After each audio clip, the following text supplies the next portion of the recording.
The Real Investment Show.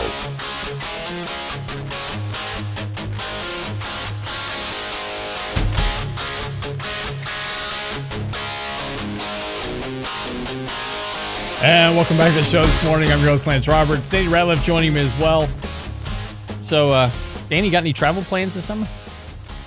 Nothing far. So, but have you made any plans? You got any plans with the kids and the wife this summer? We do. We're going to go to the beach for a couple of days, just little stuff. And, I have neglected over the last couple of years of probably taking them on the vacation they deserve. But, it's the way it goes sometimes. Yeah. Brent, you got any plans this summer? Nope. So you're one of the non-planners. Staycation, baby. Staycation. Is there a reason why? Yeah. Can't afford to go anywhere. Well, according to Statista, you're in the 40% of Americans. I feel so wonderful there about you go. that. Yeah. 40% of Americans don't have any travel plans this summer. Number one reason? This is kind of like Family Feud. Survey says.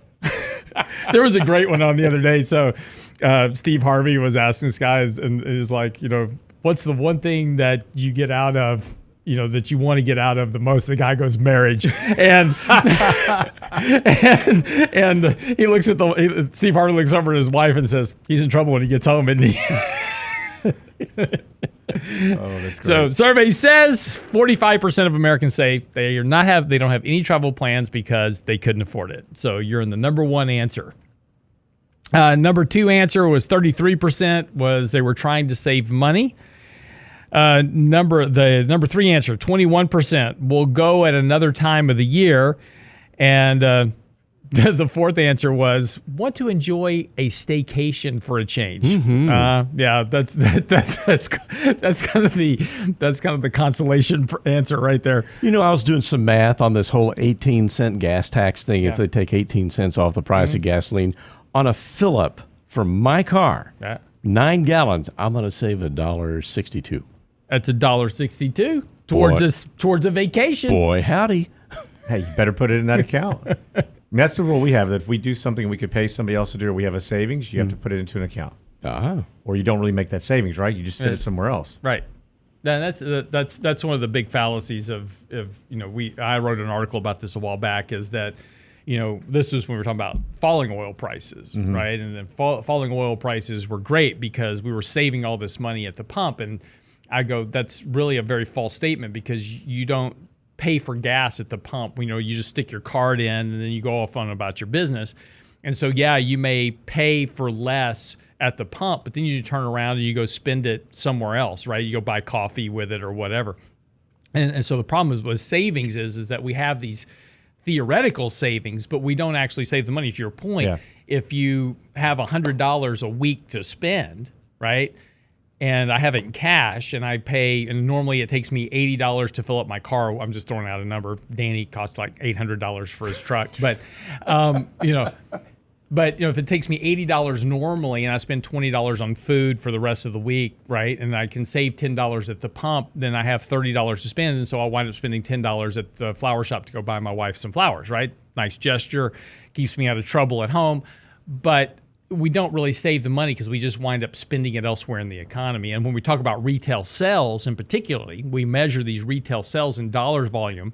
So even though we're saving more money at the pump, the retail guy that's selling the gas, he's actually losing money. Now the flower guy, where I bought the $10 worth of flowers, he's making more money. So it just shifts within the economy. There's not a change. And the same thing works in higher prices. If I'm spending more money at the retail gas station, as I'm doing now, I'm spending less money somewhere else.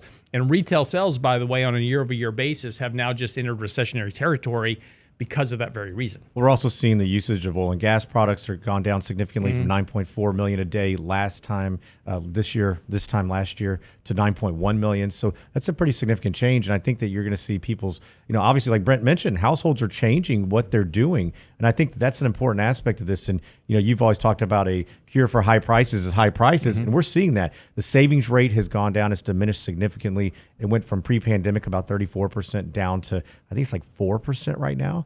I mean, very, very low. And so we're seeing people are having to, they're using their savings just to make ends meet. They're accessing more and more credit. We've talked about how those numbers have gone up significantly as well. And I think that's one of the bigger things we have to continue to watch for is I know you have concerns over earnings. Yep. And what happens here, we get into July. I think you've mentioned that we're going to see a lot of potential rebalancing here towards the end of this this week and next, as portfolio managers have to get more in line with their investment policy. We'll see some of that, which could hopefully, you talked about it in the first segment. We can't find any rally with much legs here. Right. Are we going to see something like that towards the end of this week or Who knows? next week?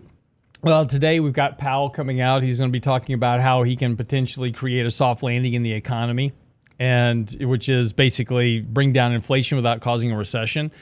The odds are heavily stacked against that's actually happening, and as we've seen lately from even the Federal Reserve's own regional Feds, right, the New York Fed and the Atlanta Fed, they're pretty much predicting that a recession is almost inevitable at this point. But Powell will be addressing that today. And obviously that's kind of weighing on the markets this morning. Inflation continues to be a worry here, economic growth, earnings growth.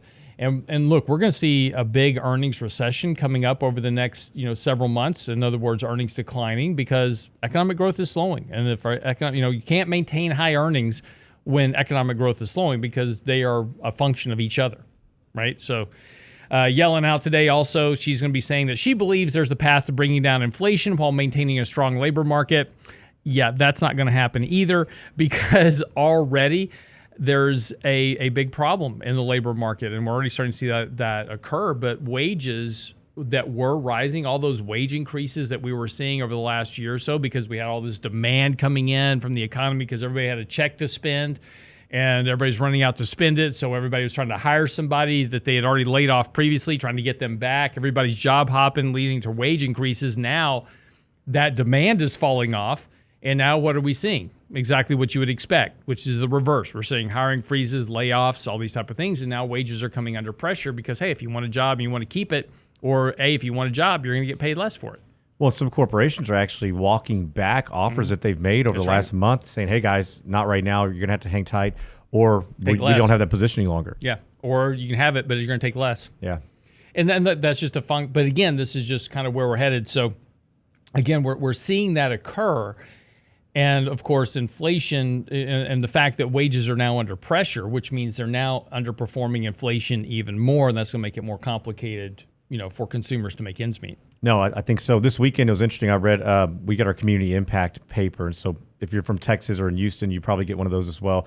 And it had a market study of home prices, wages, and it shows over the last 15 to 20 years that you've not had the wage growth keep up with home prices. And so it's pricing people out. And now you have higher rates. All these things are problematic, especially when in this environment that we're in.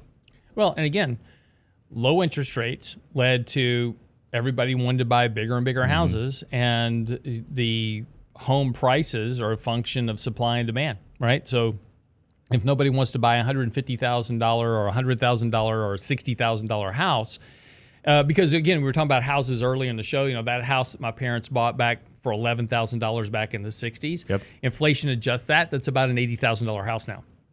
So, but it's not $80,000. You're probably not buying it for $80,000. No, I'm just saying it should be that house should be about $80,000, but it's not because of low interest rates and what we've done to the mortgage market. That house is now $250,000, $200,000, $150,000 somewhere in there. And so this is the dark side of easy credit, low interest rates is this explosion in real estate prices that have now priced people out of the markets.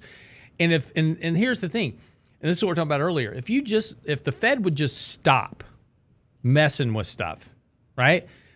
Just let economic dynamics work on their own. Supply and demand will solve the problems. Inflation will come down, home prices will come down, people will get priced out of stuff, and they will have to lower their standard of living, and you'll fix these problems. But the problem is like, oh my gosh, Lance, how can you say that people should lower their standard of living? Because you can't afford it. The reason we have this wealth inequality in America is not because of, just these evil CEOs of corporations. A large contingent of Americans live paycheck to paycheck by choice. They want they want to spend more than they make. They want to YOLO, right? You only live once, right? We got to spend it all today because we may not have it tomorrow. But then there's a group of people, the millionaire next door, that lives below their means. They're modest. They save money in the bank. They do what they're supposed to do. And then over time, they accrue to that level that they're saving excess cash flow. and they're better off than most. And we get upset with these people because they were willing to sacrifice to get to their position. And if you're probably listening to this financial talk show, which is boring, you're probably one of those people, right? You know, if you're not interested in finances and investing and building wealth, you're not listening to this show, you're probably, out doing other stuff. Well, that's exactly right. And I think that people they make those hard choices all along the way. And especially the younger you are while you're doing this, the better it gets longer term. And that's what most people can't understand or don't want to. So we have a failure all along the way here. I know. This is the problem I have with all of it. I'm actually writing an article now about the one chart that every millennial should ignore. And it's based on, if you just put $10,000 a year in the bank every year exactly and you make 6.5%, right? Yeah. So I'm writing this article. But it's the right thing, right? You should be saving, and when you're 25, $10,000 a year. You should have a savings program put together. Now, you're not going to get 6.5% a year, but you should be saving every year, putting that into an investment account, letting it grow. But what person at 25 years old is going to be saving 10 grand a year? They're spending everything they got, right? Because they've got to keep up their Instagram lifestyle. You could have triggered some people here, Lance. I know. But it is true. That's the whole point. That's the whole point. True. Danny's going to do an upcoming Candid Coffee on the failures of saving. So we'll get into that. Thank you for that. You're welcome. All right, wraps up the show for the day. Sorry, a couple of rants today. Apologize. It's a Wednesday. Danny, appreciate you coming in. Hey, yes, sir. All right, get by the website, realinvestmentadvice.com. You get our latest updates, podcasts, more, our weekly market recap I do with Adam Taggart's on the website, our newsletter, blog posts. It's all there for you. Just send your questions and comments. Let us know what we can do to help you manage your money better. realinvestmentadvice.com. Have a great day. We'll see you back here tomorrow. All the things I could do if I had a little money. It's a rich man's world. It's a rich man's world.